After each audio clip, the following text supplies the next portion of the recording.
네, 우리 이제 에스겔서의 19장까지 하셨죠? 그 다음 20장 부분입니다.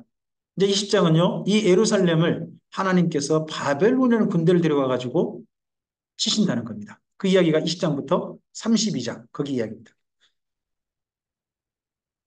자, 20장 1절에 다시 한 번 더 장로들이 찾아오죠? 읽으시겠습니다. 일곱째 해, 다섯째 달, 열째 날에 이스라엘 장로 여러 사람이 여호와께 물으려고 와서 내 앞에 앉으니 여호와의 말씀이 내게 임하여 이르시되 이 인자야 이스라엘 장로들에게 말하여 이르라 주 여호와께서 이렇게 말씀하셨느니라 너희가 내게 물으려고 왔느냐 내가 나의 목숨을 걸고 맹세하거니와 너희가 내게 묻기를 내가 용납하지 아니하리라 주 여호와의 말씀이니라. 자, 이 연도를 잘 기억해 보시기 바랍니다. 연도가 7년 5월이죠. 그러면 바벨론의 가나안 침략까지 얼마 남았어요? 2년, 2년. 2년 남았어요. 그럼 2년 전에 바벨론은 분위기가 어떨까요? 전쟁 준비 한참 하고 있어요. 그럼 이 군대가 어디로 갈지 모르는 거예요. 이 군대가 또 물론 가나안 땅으로 간다 할지라도 예루살렘으로 갈 수도 있고 다른 도시도 갈 수 있죠. 나중에 좀 있으면 라빠로 갈 거냐 아니면 예루살렘 가서 서로 점치고 하는 내용 나오잖아요. 할 수 있어요. 근데 그런 어수선한 분위기 있을 때 장로들이 여기 지금 에스겔을 다시 한번 찾아온 거죠. 자, 보십시오. 장로들과 만에 벌써 여기 지금 에스겔에서 3번 이루어졌죠. 이 정기적인 만남이. 이 만남이 나중에 아예 비정기적인 만남인데 아예 정기적인 만남이 됩니다. 정기적인 만남이 돼요. 더더구나 잘 생각해 보시기 바랍니다. 이스라엘 민족이 여기 바벨론 땅에 살면서요, 어, 인정받은 게 있습니다. 여호와 하나님께만 절하는 것에 인정받았던 한 사건이 있어요. 다니엘서 혹시 떠올려 보시기 바랍니다. 어떤 사건이죠? 그게 두라 평지에서 금신상에 절하지 않고 풀무불에 들어갔다 나오잖아요. 그때 느부갓네살 왕이 조서를 내려요. 조서를 내린단 말은 공식적으로 선포한 거죠. 바벨론 제국 전체에 뭐를요? 이스라엘 민족은 여호와 외에 다른 신한테 절하지 않아도 된다. 그러다 보니까 신한테 절하지 않아도 된다면 사람한테는요. 아, 신부터 못한 사람 아닙니까? 그러니까 유다인은 뭐 하지 않아도 된다? 왕 외에는 절하지 않아도 된다. 하는 것들이 만들어진 것 같습니다. 이때 제도가 간섭이 되어져 가지고 나중에 우리가 어디를 해석할 때 조금 이해가 되는 게 있냐 그러면 그게 바로 에스더서입니다. 하만에게 전하지 않았던 모르드게 사건 거기까지 이어질 수 있습니다. 거기다 하나 더. 자, 여호와 하나님을 섬기라고 하지 않습니까? 섬겨야 된다고 하면 여호와 하나님을 섬기는 나를 이스라엘 민족으로 어느 나라로 말할까요? 여호와 하나님을 위해 섬길 날도 그럼 인정해 주십시오. 다니엘이라면 다니엘과 세 친구라면 그날을 요구했을 것 같습니다. 그날이 언제겠어요? 안식일. 그럼 안식일에 하나님을 섬기기 위해서 바벨론 포로들이 할 수 있는 일이 뭘까요? 첫째는요, 기도처에서 기도하는 거예요. 이스라엘 민족 기도처는 강가입니다. 히데겔 강가, 그발 강가 이쪽 강가에서 기도해요. 나중에 신약 성경에 빌립보 있지 않습니까? 빌립보에서 루디아 만나잖아요. 루디아만 기도처에서 만났다고 되어 있습니다. 그 기도처가 강가입니다. 거기 빌립보 입구에 가면 강이 흐르고 있어요. 거기에 루디아에 아마도 공장이 있었을 걸로 짐작되는 곳입니다. 근데 거기에서 만나요. 강가가 기도처입니다. 우리는 기도하러 어디 가죠? 산으로 갑니다. 근데 이스라엘 민족은 기도하러 어디로 갑니까? 강으로 갑니다. 강에서 기도하고요. 강에서 기도하기만 한 게 아니라 사람들이 모이면 아예 하나님과 만날 수 있는 장소를 마련합니다. 그 장소 이름을 뭐라 그래요? 회당. 그리고 회당에다가 회당이 되려면 반드시 있어야 할 게 있습니다. 이스라엘 민족이 회당이라면 반드시 있어야 할 것. 그게 뭘까요? 그게 모세 오경입니다. 랍비가 쓴 모세 오경이 정식으로 놓여 있는데 거기가 보통 해당이 된다고 합니다. 해당을 인정받는데요. 일정수 남자가 일정수가 돼야 되고요. 우리도 요즘도 그러죠. 교회 그 예배 개척할 때 그 뭐 세례교인 몇 명 이상 뭐 그거 있잖아요. 개척 그거 있잖아요. 그것도 원래 유대교 그쪽에서 해당이 따라온 걸 겁니다 아마. 그런 그 설립, 그거에. 거기, 그런 어떤 장소에서 뭐가 이루어지는 겁니까? 정기적인 만남이 이루어지는 겁니다. 근데 그 만남의 시작의 동기가 에스겔서에 있다는 겁니다. 장로들과 에스겔의 세 번의 만남이 있지 않습니까? 이런 만남이 정기화된 내용이 여기 에스겔에 있다 보면 좀 보입니다. 물론 정기화된 만남에서 이스라엘 민족은 영 들어야 할 이야기 안 듣고 자기 듣고 싶은 이야기만 듣는 그런 경향이 있는 게 보입니다만은 그래도 이런 모임이 시작되는 시작이 에스겔에서 있다는 겁니다. 여기 이렇게 해서 장로들과의 만남을 예서로 보시지 않았으면 좋겠습니다. 거기다가 이야기 이런 거 써놓어도 괜찮겠죠? 해당 모임의 시초 뭐 이렇게 해놓으셔도 나중에 해당 모임의 어떻게 보면 근거 이렇게 해놓으셔도 괜찮겠죠? 자, 20장 33절, 34절입니다. 읽으실까요? 주 여호와의 말씀이니라. 내가 나의 삶을 두고 맹세하노니 내가 능한 손과 편팔로 분노를 쏟아 너희를 반드시 다스릴지라. 능한 손과 편팔로 분노를 쏟아 너희를 여러 나라에서 나오게 하며 너희의 흩어진 여러 지방에 모아내고. 그 다음이 중요해요. 읽어주세요. 너희를 인도하여 여러 나라 광야에 이르러 거기서 너희를 대면하여 심판하되 내가 애굽 땅 광야에서 너희 조상들을 심판한 것 같이 너희를 심판하리라 주 여호와의 말씀입니다. 첫째 하나님께서요 바벨론 포로로 잡아온 오신 까닭이 뭐예요? 첫 번째는요 심판이에요. 심판. 죽일 자는 거기서 죽는 거예요. 대면하여 심판하는 거예요. 하나님이 대신에 대면하여 심판하시다 보니까 이 바벨론 땅에 찾아오시는 거죠. 그래서 바벨론 땅을 뭐라고 불러요? 여러 나라 광야. 왜 바벨론 땅이 여러 나라 광야죠? 바벨론은 제국이잖아요. 제국은요, 작은 여러 나라를 다스리는 큰 나라예요. 그게 제국이거든요. 그래서 바빌론 땅도 여러 작은 나라가 있는 거예요. 그 곳곳 나라에 이스라엘 민족이 포로로 지금 배치된 거죠. 그곳에. 그래서 여러 나라 광야라고 그렇게 표현한 겁니다. 어디와 비교되게 하려고. 예전에 출애굽 때 광야를 잘 보시기 바랍니다. 36절에 보시면 출애굽하여서 이스라엘 민족이 다녔던 광야를 뭐라고 표현합니까? 애굽 땅 광야라고 합니다. 애국 땅 광야? 그럼 애국 땅 광야는요, 지금 현재 여러분, 그, 시내산 있는 장소, 시나이 반도 있죠? 시나이 반도, 거기를 예전에는 애국 땅이라고 불렀습니다. 요즘 혹시 그 떨기나무 책 아십니까? 김성학 장로, 네. 예전에 권사님이셨잖아요. 그분이 말한 데는 어디입니까? 아라비아 쪽 위쪽에, 그죠? 그 산 이름이 라오즈 산? 그렇게 말하잖아요. 자, 그러면 거기 아라비아 반도 거기에 라오즈 산은 애굽 땅 광야일까요? 아닐까요? 거긴 아닙니다. 거긴 미디안 광야로 불립니다. 하지만 지금 시나이 반도 있죠. 현 시나이 반도 그쪽은 예전에 애굽 땅 광야로 불렸다는 게 충분히 증명이 됩니다. 현재 도리어.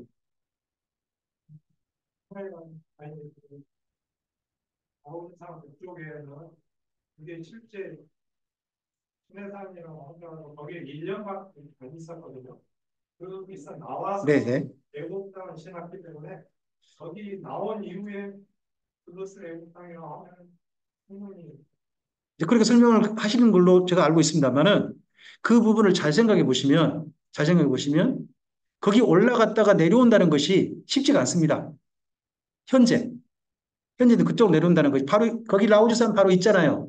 그 옆에 무슨 나라예요? 그 당시로 돌아가 보세요. 지금 그 당시 돌아가 보면 암몬, 모압, 그리고 밑에 에돔 그 나라를 또 지나서 들어가야 돼요. 근데 성경에 지도 뭐야 이사 나는 데 있잖아요. 40몇 번 나오잖아요. 근데 그쪽에 그런 나라를 지난 흔적이 없습니다. 그러니까 조금은 좀 생각해 볼 만한 부분이 있다는 겁니다. 다양한 부분이. 지금 현재 많이 주장은 할 수 있습니다. 주장은 할 수 있지만 우리 주장은 증명되지는 어렵습니다. 성경은 도리어 다른 쪽을 이야기하고 있는 것도 있습니다. 가령 뭐 이 부분도 혹시 기억하십니까? 모세가 불꽃 가시나무 불꽃 만나지 않습니까? 그랬을 때 미디안 땅에서 어느 편으로 갔다고 나옵니까?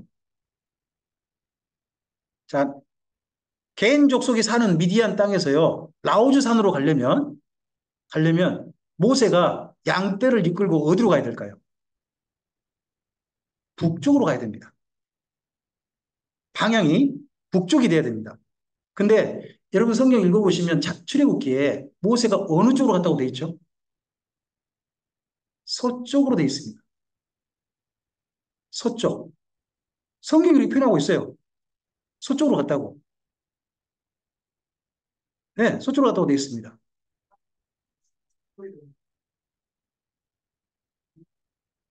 북쪽이 있다니까요. 미디안은 좀 밑에고요. 그 미디안 쪽 위쪽이 미디안 광야 맨 위쪽이 라우드 산입니다. 그리고 또 신약 성경에 아라비아로 갔다고 바울이 이야기하잖아요. 아라비아가 거기니까 그런다고 합니다. 그런데 그 부분은 또 일부를 몰라서 그런 겁니다. 그때 아라비아는 어디냐 그러면 그 로마 제국 때 아라비아를 말하거든요. 로마 제국 때 아라비아 지역은요. 현재 시나이 반도가 포함된 지역입니다. 아, 근데 위에 아라비아 반도 있잖아요. 거기만 생각하시고 이해가신 거란 말입니다. 시나이 반도도 로마 제국 때는 아라비아 반도였습니다. 아라비아라는 땅인 떠거리였습니다. 거기를 배제하고 신약 성경을 이해하려고 하니까 저 바울이 봐라 아라비아 반도 갔다 왔지 않느냐. 이런 쪽 이야기는 일부 본래 이제 그 땅이 좀 영역이 달라졌다는 걸 이해하지 못하고 그런 얘기를 하는 겁니다. 그러니까 이런 내용을 살펴보면 우리가 주장할 수 있는 건 많습니다. 각각 주장할 수 있는 건. 근데 그만큼 조금 생각을 넓혀 할 것도 있는 거예요. 자, 여기서 어쨌든지 이스라엘 민족을 보십시오. 여러 나라 광야라는 곳은 메소포타미아입니다. 메소포타미아. 그리고 애굽 땅 광야는 우리가 아는 것처럼 어디입니까? 민수기 때. 민수기 때 그 모든 영역이 다 뭡니까? 아라비아 광야입니다. 전체가 다 아라비아 광야. 심지어 어떻게 보면 신의 산도 아라비아 광야로 죄송합니다. 애굽 땅 광야입니다. 애굽 땅 광야. 거기에 들어가야 되는 거죠. 자, 여기에 두 개하고 한 가지 더 나가야 됩니다. 이 광야가 나중에 이스라엘 민족이 한 번 더 가는 광야가 있습니다. 요한계시록의 어디 광야입니까? 그걸 가리켜서 세상 광야라고 합니다. 세상 광야. 그래서 여기 광야 개념이 원래 우리 교회 우리에게 적용시켜서 우리도 예수님 만나면 어디로 가야 된다? 광야를 경험해야 된다. 이런 이야기 하지 않습니까? 이제 영적인 해석으로 가능하죠. 근데 원래 광야를 간 족속은 딴 민족은 없습니다. 이스라엘 민족을 향한 특정 표현입니다. 이스라엘 민족을 향한 특정 표현. 그래서 이스라엘 민족 세 번 광야를 갑니다. 첫째는 출애굽했을 때 그때 광야. 두 번째는 바벨론 포로 잡혀갔을 때 여러 나라 광야. 그리고 예수님 이후 예루살렘 망하고 난 다음에 세상에 흩어진 세상 광야. 이렇게 세 번의 광야시 성경에 등장합니다. 자, 그 다음에 21장 8절부터 10절 말씀 읽으실까요? 여호와의 말씀이 또 내게 임하여 이르시되 인자여 너는 예언하여 여호와의 말씀을 이같이 말하라. 칼이여 날카롭고도 빛나도다. 그 칼이 날카로우면 죽임을 위함이요 빛나면 번개같이 되기 위함이니 우리가 즐거워하겠느냐. 나의 아들의 규가 모든 나무를 업신 여김도다. 여기 하나님이 준비하신 칼이 바벨론 군대가 됩니다. 21장. 하나님께서 준비하신 칼이란 죽이기 위한 칼. 누구를 죽이기 위한 거예요? 예루살렘을. 예루살렘을 죽이기 위한 칼인데 이건 칼은 바벨론 군대가 됩니다. 자, 그래서 21장 계속 이런 말씀이 있죠. 읽어주실까요? 인자야 너는 바벨론 왕의 칼이 올 두 길을 한 땅에서 나오도록 그리되 곧 성으로 들어가는 길 어기에다가 길이 나뉘는 지시표를 하여 칼이 암몬 족속의 라빠에 이르는 길과 유다의 견고한 성 예루살렘에 이르는 길을 그리라. 그래서 길을 그려가지고 둘 중 어디로 가느냐 살폈더니 예루살렘으로 가다는 겁니다. 암몬으로 가지 않고 아마도 다메섹 정도였겠죠. 다메섹 정도에서 어디로 갈 거냐 살폈는데 예루살렘에 가는 길을 얻어서 예루살렘 갔다는 겁니다. 이걸 뭐 그림으로 하면 이렇게 되겠죠. 여기서 예루살렘 가는 길을 얻었다 하는 내용이 방금 우리가 읽었던 에스겔서 21장에 있는 그 내용이 됩니다. 이걸 하나님께서 선지자에게 마치 꼭 보는 것처럼 현장 중계하는 것처럼 그렇게 알려주셨습니다. 이게 그 당시 일어날 일일까요? 곧 있을 일일까요? 아직 안 갔어요. 지금 멸망 2년 전이잖아요. 벌써 근데 그때 하나님께서 이렇게 알려주셨고 하는 거든지 아니면 지금 앞서서 2년 전 이야기였는데 20장에서는 여기 21장 와서는 한 2년 후의 이야기일 수도 있는 거죠. 물론 그렇긴 합니다만. 그 다음 21장 읽으실까요? 또 여호와의 말씀이 내게 임하여 이르시되 인자야 내가 심판하려 22장입니다. 또 여호와의 말씀 내게 임하여 이르시되 인자야 내가 심판하려느냐 이 피 흘린 성읍을 심판하려냐 그리하려거든 자기의 모든 가증한 일을 그들이 알게 하려. 자 22장은 뭐냐 그러면요 예루살렘을 지금 칼 가지고 왔잖아요. 쉽게 말하면 뭐 우리식으로 표현하면 그럴까요? 예전에 판관포청천 있잖아요. 보신 기억 있으신가요? 말만 들으셨나요? 네. 작두를 열어라 그런 게 있었어요. 그리고 작두를 열면요. 그 사람을 갖다가 어떤 직급에 따라 뭐 지위에 따라서 또 높은 사람이면 조금 뭐 좋은 작두 아니면 머리가 개 작두 같은 거 그런 작두 갖다가 목을 딱 넣게 하고 난 다음에 포청천이 어떻게 하죠? 뭐 하나 딱 들고 있다가 키 딱 던지면서 뭐라 그래요? 차라! 뭐 이런 게 있었어요.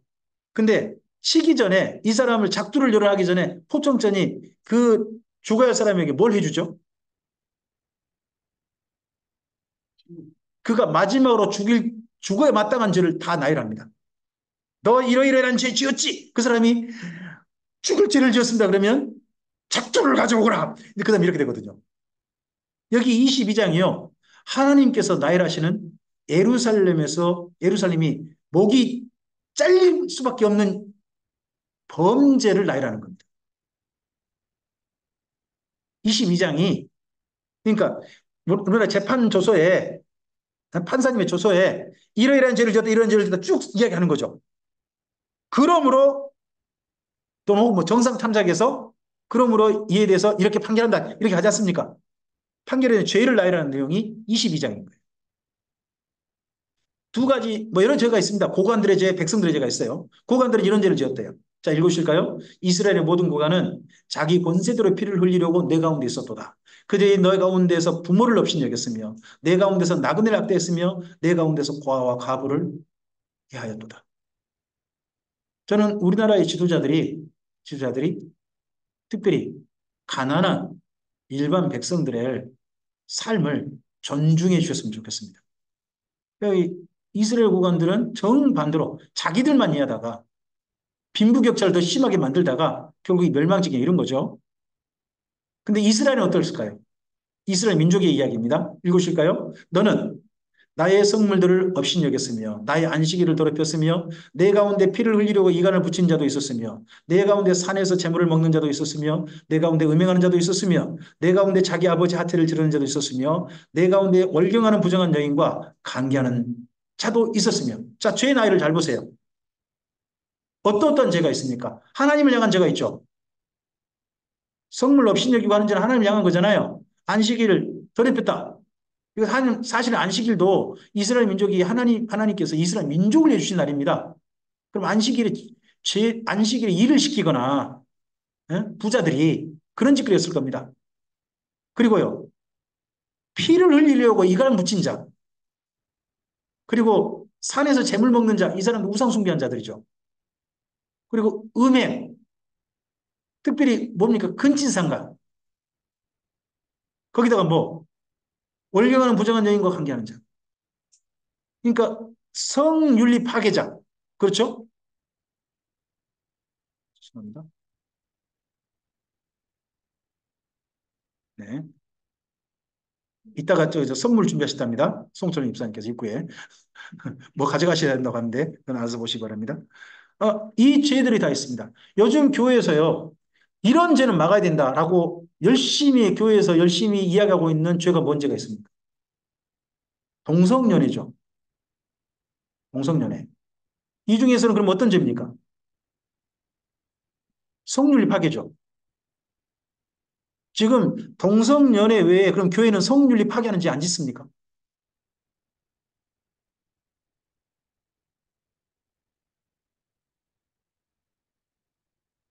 그리고 그 외의 죄도 많죠. 이 모든 죄가 다 종합돼서 뭐 한 겁니까? 죽어 마땅한 죄가 된 겁니다. 일반 백성도.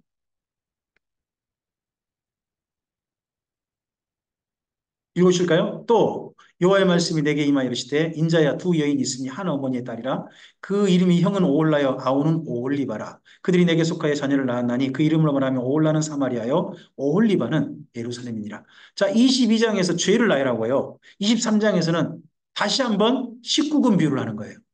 이번에는 예루살렘만을 하지 않습니다. 두 도시를 합니다. 하나는 사마리아, 하나는 예루살렘입니다. 근데 주로 예루살렘을 두고 하는 겁니다.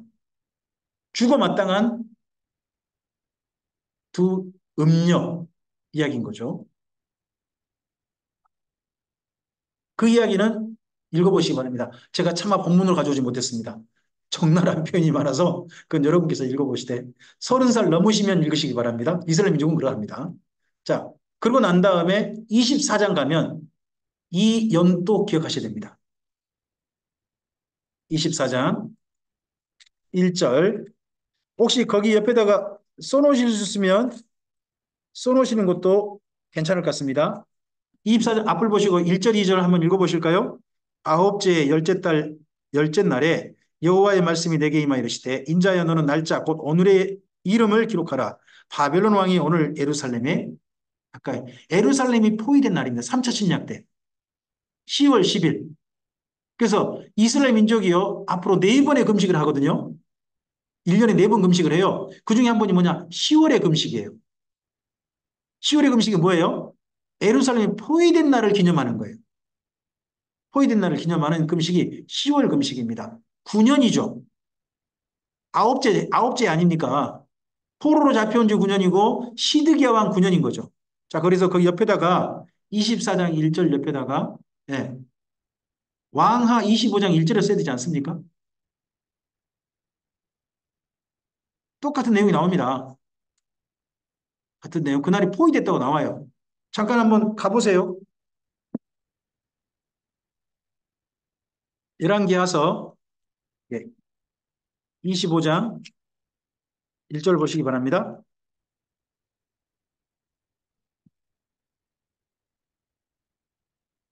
25장 1절과 2절까지 한번 읽어보시겠습니까?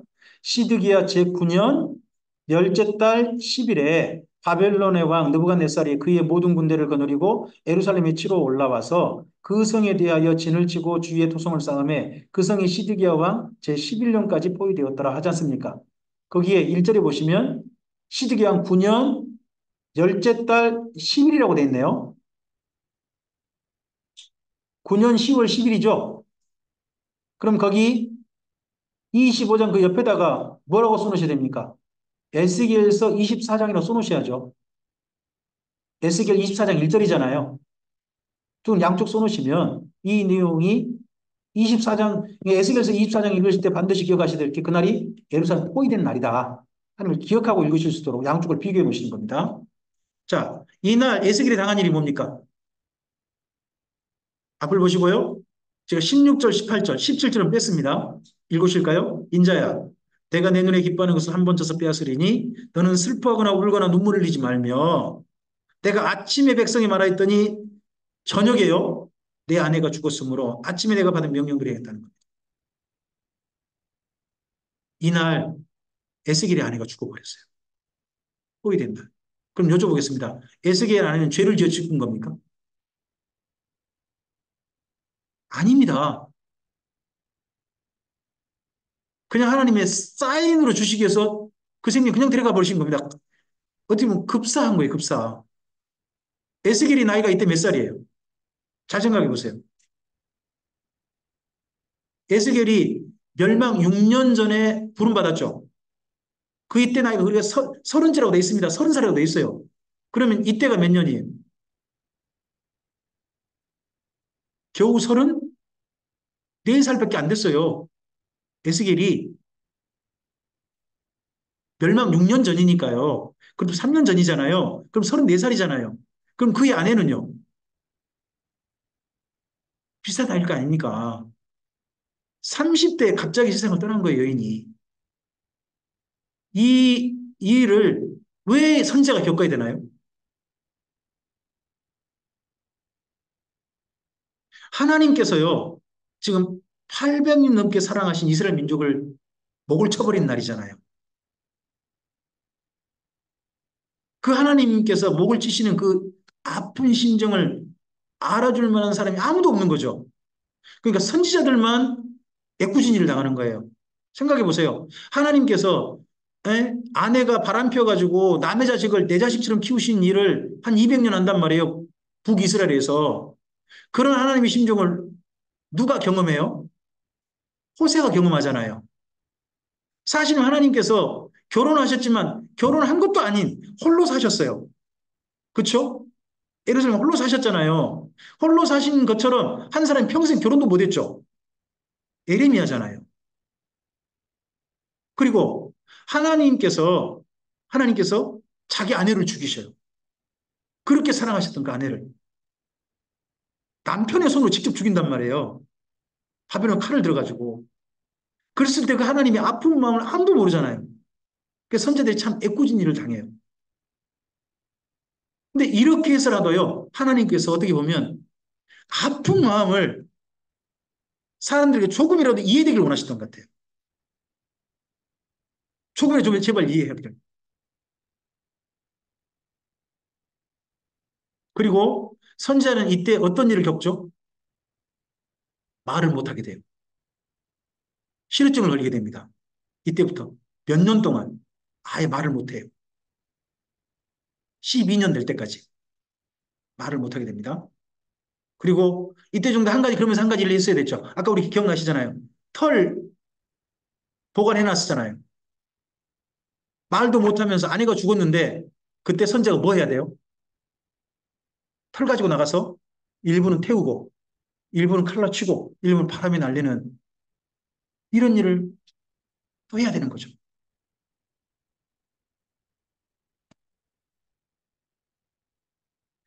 그러고 나서 25장입니다. 24장은 어느 나라를 쳐버린 거예요? 이스라엘. 남유다를 쳐버렸어요. 그럼 주변 나라는 어떻게 될까요? 하나님께서 우리 아까 예림에서 기억나시죠? 나비 효과 기억나세요? 하나님께서 이스라엘이 잘 되면 이스라엘이 하나님의 소유가 되어지고 제사장 나라가 되어지고 거룩한 백성이 되면 그 주변 나라 다 사는 거예요. 근데 이스라엘이 망해요, 지금요. 이스라엘이 죽어요. 그러면 주변에 이스라엘 덕분에 살 수 있는 주변 나라도 어떻게 되는 거예요? 다 죽는 거예요. 그 죽는 이야기가 주변 나라도 망하는 이야기가 25장부터 32장인 거예요. 25장, 32장은 그래서 25장 2절 어느 누구 족 여러분 성경에 표시해 보세요. 25장 이제 어느 족속 이야기예요? 암몬 족속이잖아요. 그다음에 25장 11절 보세요. 어느 나라예요? 모압이에요. 25장 14절에 보면 어느 나라가 나와요? 에돔이 나와요. 밑줄만 그으시면 각각 나라가 보이시죠? 그 다음에 26장 가보세요. 26장부터 가보시면 두로가 나요. 두로. 근데 이 두로에 대한 이야기가요. 길어요. 26장에서 28장까지나 두로 이야기예요. 그러면 지금 여기 예루살렘이 멸망할 때 어떤 나라가 마땅히 죽어야 된다. 어떤 나라도. 두로란 나라는 더 죽어야 된다. 하는 그런 마음이 좀 있는 거예요. 사실 예루살렘의 멸망에 크게 기여한 나라가 어느 나라다? 두로다는 거죠. 만약에 대한민국이 멸망한다면 어떤 나라가 멸망에 크게 기여를 했을까요? 각각 생각이 다 다르겠죠? 두로 같은 나라가 있겠죠. 그 다음에 29장부터는요. 29장부터 32장은 또 한 나라예요. 그게 애굽입니다. 그렇게 정리해버리시면 되죠. 이 주변 모든 나라가 다 망해야 된다. 마땅히 망할 나라들이다. 하는 건 특별히 두 나라의 멸망을 강조하고 있다. 어떤 나라, 어떤 나라? 두로, 또 하나는 애굽. 이 나라가 진짜 망했어야 됐다. 하는 이야기を쓰고 있는 거죠. 자, 남유다의 경제에 대해서 크게 영향을 미쳤던 나라가 어느 나라일까요? 경제. 그 나라가 두로입니다. 남유다의 정치에 크게 영향을 미쳤던 나라가 어느 나라일까요? 그 나라가 애굽입니다. 그래서 이 두 나라가 하나님 떠나게 만든 거죠. 자, 여기까지 내용이 전반부가 됩니다. 에스겔서 전반부가 되고요. 그 다음에 후반부가 33장부터 나머지 48장까지의 이야기입니다. 근데 여기는 앞에하고 전혀 다른 색깔이 됩니다. 앞에는 진노라는 색깔로 아주 캄캄했다면 그 뒷부분은 그 속에 작게 저기서 비상구의 빛이 보이는 겁니다. 희망이라는 빛이 그 안에 싹 들어오게 됩니다. 자, 33장 6절 말씀인데요. 7절까지 다시 한번 또 파수꾼의 사명이 주어지죠. 읽으실까요? 그러나 칼이 임함을 파수꾼이 보고도 나팔을 불지 아니하여 백성에게 경고하지 아니하므로 그 중에 한 사람이 그 임하는 칼에 제거당하면 그는 자기 제약으로 말미암아 제거되려니와 그 죄는 내가 파수꾼의 손에서 찾으리라. 인자야, 내가 너를 이스라엘 족속의 파수꾼으로 삼음이 이와 같으니라. 그런즉 너는 내 입의 말을 듣고 나를 대신하여 그들에게 경고할지. 한 번 더 하나님께서 파수꾼의 사명을 주십니다. 새로운 사명을 받아야 되니까. 이 앞서서는 또 다른 일을 해야 됩니다. 진노를 선포했다면 이제는 희망을 선포하는 새로운 사명을 맡기신 겁니다. 33장 21절과 22절입니다. 아까 우리 읽으셨던 말씀인데요. 읽으실까요? 우리가 사로잡힌 지 12째 해, 10째 달, 5째 날에 예루살렘에서부터 도망하여 온 자가 내게 나와 말하길 그 성이 함락되었다 하였는데 그 도망한 자가 내게 나오기 전날 저녁에 여호와의 손이 내게 임하여 내 입을 여시더니 다음 아침 그 사람이 내게 나올 그때에 내 입이 열리기로 내가 다시는 잠잠하지 아니하였노라. 자, 하나님의 어떤 사건이 하나님의 어떤 사인이 여기 에스겔이 말을 못하는 실어증 사건이었죠.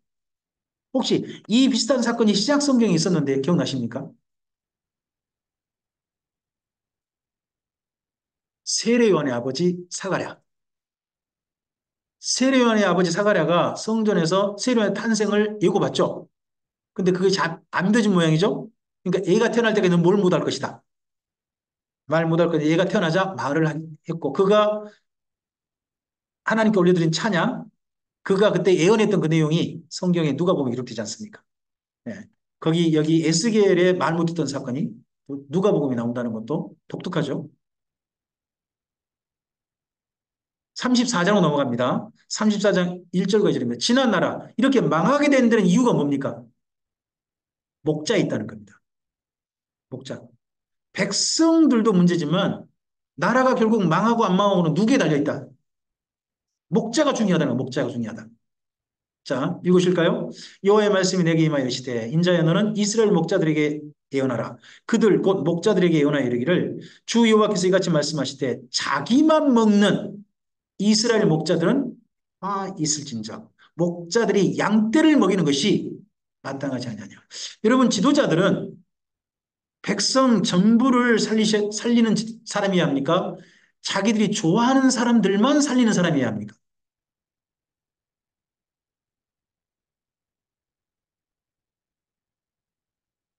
저는 우리나라 정치인들의 국민이 색깔이 다른 걸 느낍니다. 어떤 사람들이 말한 국민들은 그 중에 일부 같고요. 또 어떤 사람들이 말한 국민은 또 다른 사람들 같습니다. 같은 종류의 사람이 아니에요. 다 국민에 속하니까. 근데 이들 남유다의 멸망에는 어떤 것이 결과입니까? 자기만 먹는 목자들입니다. 함께 먹는 게 아니라 자기만 먹는. 내, 나하고 가까운 사람들만 이익 챙겨주는 목자들. 이런 지도자가 되면요. 나라가 망하는 겁니다. 이건 성경에서 나온 경우입니다. 반면교사예요. 그래서 우리나라에서도요. 내 팀만 먹이는 그런 지도가 되어서는 안 됩니다. 이런 것도 이 성경에 분명히 나옵니다. 자, 그리고 이와 달리 진짜 그러니까 참된 목자를 보내시겠다는 겁니다. 그분이 누굽니까? 사실은 예수님입니다. 다윗이라 이름한 예수님인 거죠. 자, 읽으실까요? 그러므로 내가 내 양떼를 구원하여 그들로 다시는 노랫거리가 되지 아니하게 하고 양과 양 사이를 심판하리라. 내가 한 목자를 그들 위에 세워 먹이게 하리니 그는 내 종 다윗이라. 그가 그들을 먹이고 그들의 목자가 될지라. 나 여호와는 그들의 하나님이 되고 내 종 다윗은 그들 중에 왕이 되리라. 나 여호와의 말이니라. 왕 대신 다윗으로 누가 오신 겁니까? 다윗의 우선 예수님이신 거죠. 그분이 예수님께서 이스라엘에 뭐가 되시러 오신 겁니까? 목자.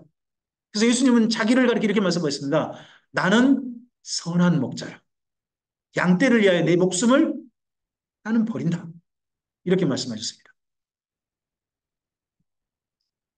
자, 이와 달리 이스라엘이 이렇게 회복될 겁니다. 근데 이 나라는 반드시 망할 겁니다. 그 나라가 에돔입니다.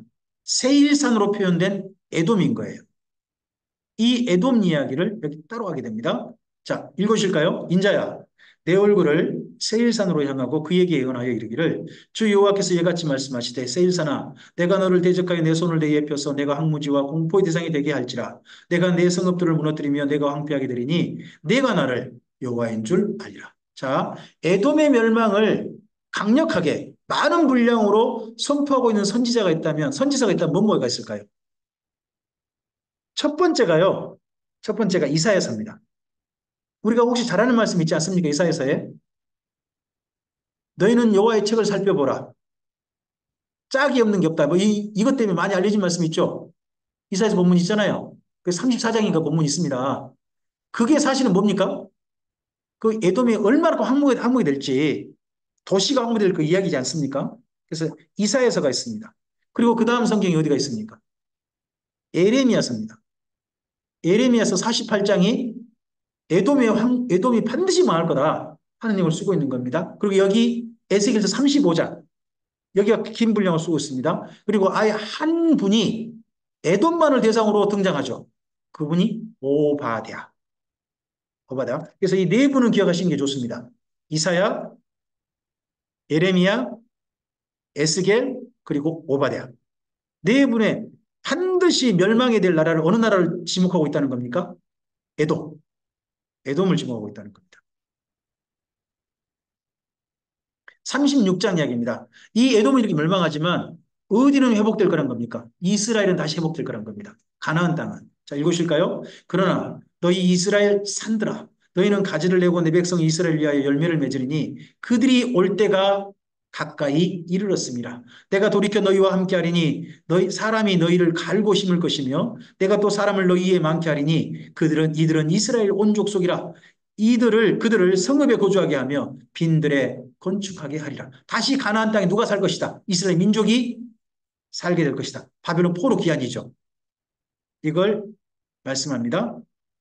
자, 그러할 때 우리 신약 성경에서 굉장히 중요한 내용, 근거가 되는 어떻게 보면 교리적인 내용이 될 만한 내용이 여기 에스겔서에 돌아온 바벨론 포로 기한 이스라엘 민족 관련된 내용이 있습니다. 24절부터인데요. 읽어줘 보실까요? 내가 너희를 여러 나라 가운데서 인도하여 내고 여러 민족 가운데 모아 데리고 고국 땅에 들어가서 맑은 물을 너희에게 뿌려서 너희로 정결하게 하되 곧 너희 모든 더러운 곳에서와 모든 우상 숭배에서 너희를 정결하게 할 것이며 또 새 영을 너희 속에 두고 새 마음을 너희에게 주되 너희 육신에서 굳은 마음을 제거하고 부드러운 마음을 줄 것이랍니다. 첫째, 하나님께서 인도하여 내시죠. 신약 성경에 우리가 이걸 뭐라고 합니까? 소명이라고 합니다. 하나님의 부르심. 하나님 부르심 받았습니다. 그래서 우리를 부르심 받은 자들을 어떻게 하십니까? 주의 보혈과 세례로서 어떻게 합니까? 정결케 하십니다. 죄를 사함받게 하시죠. 제사함 받은 사람 보고 뭐라고 불러요? 의롭게 되었다. 의롭게 되었다라고 표현합니다. 제사함 받은 사람을 보고. 그래서 의롭게 된 그들에게 예수님이 약속하신 선물이 뭡니까? 성령님을 보내시는 겁니다. 그럼 성령님 임한 사람들에게 사도 바울이 했던 표현이 뭡니까? 너희가 마음으로부터 변화를 받아. 변화를 받아. 변화를 받아. 그래서 하나님을 이제는 섬긴 사람으로 인생을 살아야 된다. 하는 내용을 이야기하지 않습니까? 자, 이런 내용이 여기 에스겔서에 원래 있던 내용들입니다. 이 내용을 어떻게 보면 예수님으로 말미암아 교류화된 거죠. 새로운 인생으로 표현된 내용으로 연결된 게 보입니다. 자, 27절, 28절인데도 읽어주세요. 또 내용을 너희 속에 두어 너희로 내 율례를 행하게 하리니 너희가 내 규례를 지켜 행할지라 내가 너희 조상들에게 준 땅에서 너희가 거주하면서 내 백성이 되고 나는 너희 하나님이 되리라. 자, 성령님이 우리에게 오시면 우리는 어떻게 됩니까? 이스라엘 민족이 주의 율례를 행했던 것처럼 우리는 예수님으로 말미암아 우리에게 주어진 새 계명을 행하는 하나님의 친 백성으로 사는 선한 일에 열심히 하는 삶으로 나가게 되는 겁니다. 그러니까 성령님이 우리에 오시면요. 우리는 신비를 쫓아가는 삶을 살지 않습니다.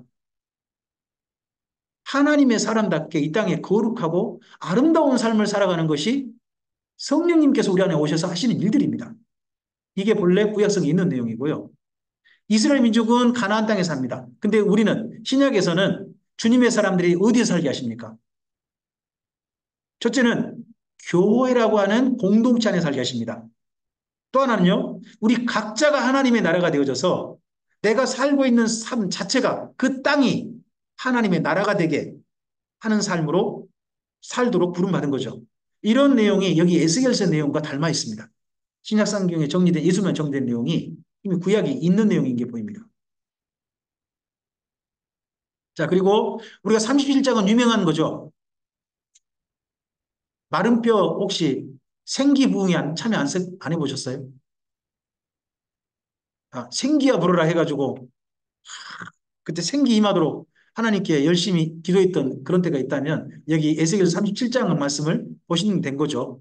자, 읽어볼까요? 또 내게 이르시되 인자야 이 뼈들은 이스라엘 온 족속이라 그들이 이르기를 우리의 뼈들이 말랐고 우리의 소망이 없어졌으니 우리는 다 멸절되었다 하느니라. 그러므로 너는 내어나여 그들에게 이르기를 주 여호와께서 이같이 말씀하시기를 내 백성들아 내가 너희 무덤을 열고 너희로 거기에서 나오게 하고 이스라엘 땅으로 들어가게 하랴. 거기 생기야 임하라 해가지고 산 사람이 되고 온 군대가 되었던 사람들 있지 않습니까?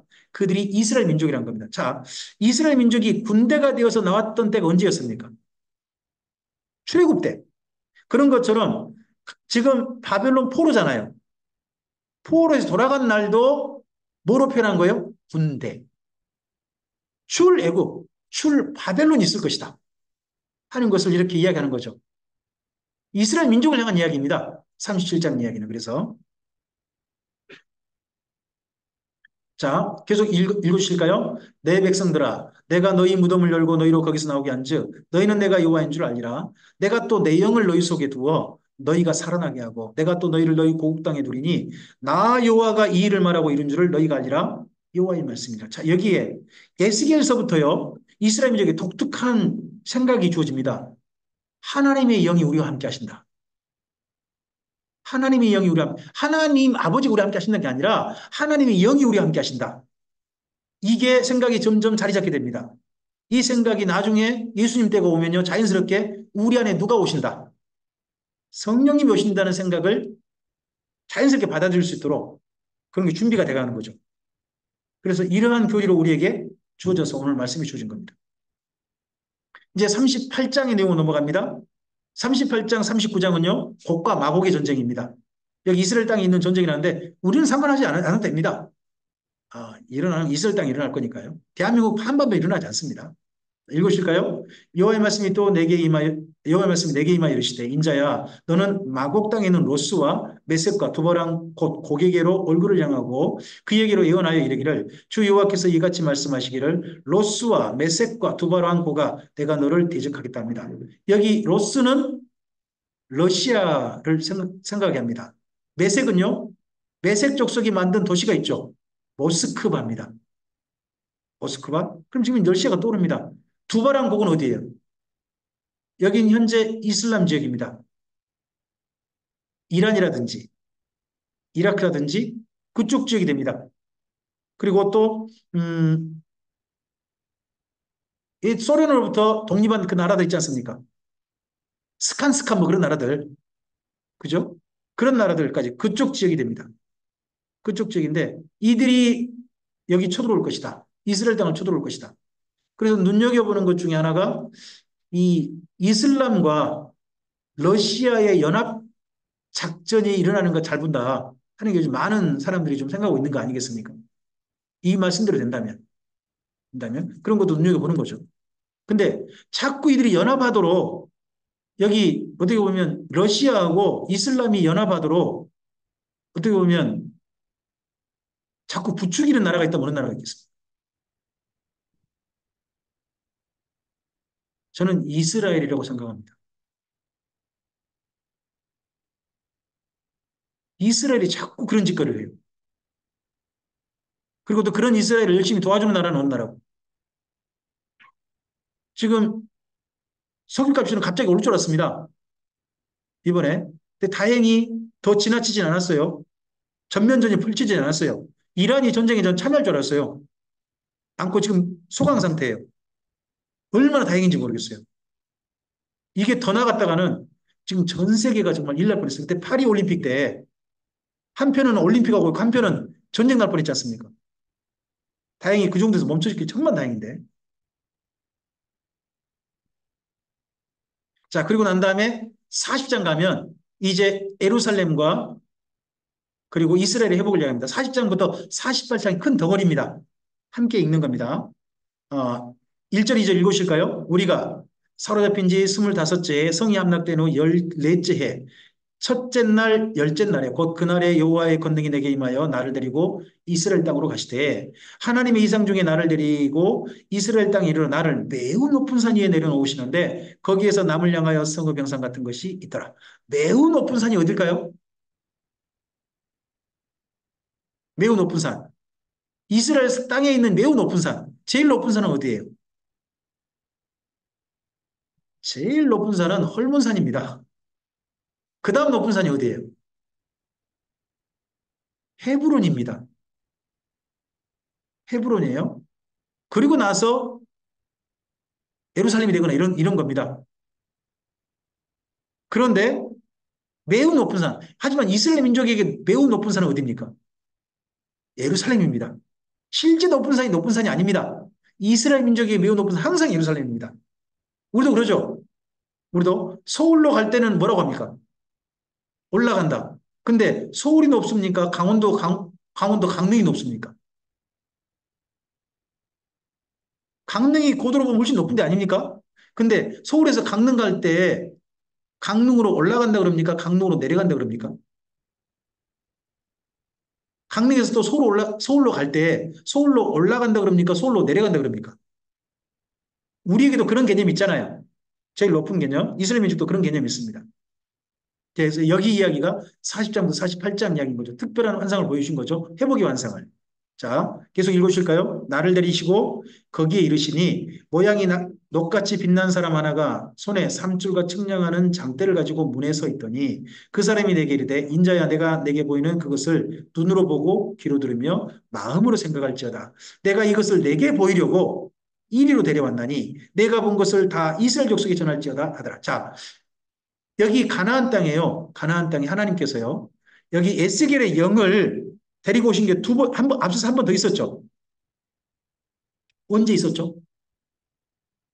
장로들이 찾아왔을 때 머리카락 잡아가지고 한 번 데려올 때 있었잖아요. 8장 13장까지 봤잖아요. 그때 한 번 데려오셨고 이때 한 번 더 데려오셨어요. 나라가 망할 때. 데려오셔가지고 망하고 난 다음에 데려오셔가지고 다시 회복하게 하는 모든 장면을 보게 하신 거죠. 이걸 이스라엘 민족이 전하라고 합니다. 뭘 봤어요? 이걸 봤죠. 뭐죠 이게? 에스겔이 본 성전이죠. 에스겔이 본 성전은 지금까지 지어진 적이 없습니다. 헤롯 성전이라든지 이런 성전도 이렇게 생기지 않았습니다. 여기 에스겔에 본 성전은요, 정사각형입니다. 정사각형이고요. 또 성전 한가운데부터 물이 흘러요. 그 동쪽으로 흘러내려가요. 예루살렘에서 동쪽으로 흘러내려가면 그 물이 어디로 갈까요? 사해로 가요, 사해. 동쪽으로 가면 사해로 갑니다. 이 흐르는 이런 성전은 지금까지 이루어진 적이 없습니다. 이루어진 적이 없어요. 근데 이와 비슷한 광경이 나중에 보이죠. 그게 요한계시록입니다. 하나님이 앉으신 데가 있고 거기서 생명수강이 흘러나오죠. 그게 또 성전이잖아요. 그런 내용이 나중에 요한계시록에 등장합니다. 요한계시록에. 근데 여기 에스겔서는 지금까지 지어진 적 없는 성전인 겁니다. 지어지진 않았어요. 그리고 뭘 보죠? 우리 이거 잘 아시죠? 부흥이 아시잖아요. 발목신앙, 무릎신앙, 허리신앙, 가슴신앙, 예? 능히 헤엄 푹 잠기는 신앙. 혹시 어떤 신앙을 꿈꾸십니까? 하고 부흥이 많이 하는데 우리 푹 잠기는 신앙 합시다. 혹시 뭐 이런 안 들어보셨는지 모르겠네요. 이 강이 흘러간 데마다 산다는 거죠, 이렇게.